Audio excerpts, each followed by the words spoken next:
আজকে যুদ্ধ অপরাধীদের বিচার বলছেন, পপুলার হওয়ার জন্য বলছেন।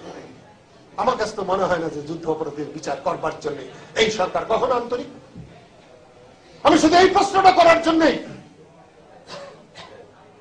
আওয়ামী লীগের লোক বিগড়ে গেলেন, গফফর চৌধুরীকে লেলিয়ে দিলেন আমার উপরে।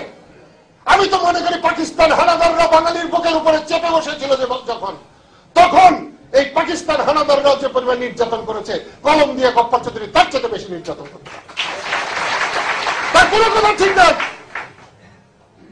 1975 সালে বঙ্গবন্ধুর এত বিরোধিতা করেছিলেন, এত সমালোচনা করেছিলেন, বঙ্গবন্ধুর কাছ থেকে টাকা নিয়ে টিকিট নিয়ে ক্রান্তি আমায় ক্ষমা করো প্রভু বলে উনি ইংল্যান্ডে চলে গেলেন। আজকে সবক দিচ্ছেন বাঙালিকে।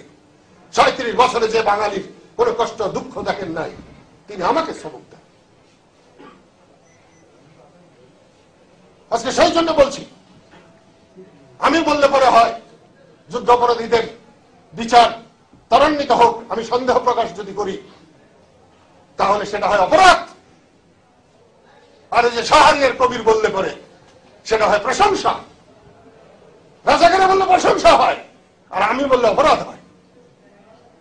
আপনারা যুদ্ধ অপরাধীদের বিচার করবার জন্য এই ট্রায়াল করেন নাই, এই কমিশন করেন নাই।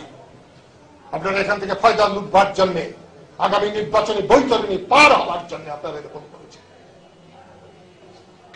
আরেকজন হাত মন্ত্রী বানিয়েছেন, আইনেরও জানে কিনা জানি না, এত কথা বলে, কাজের চাইতে এত বেশি কথা বলে।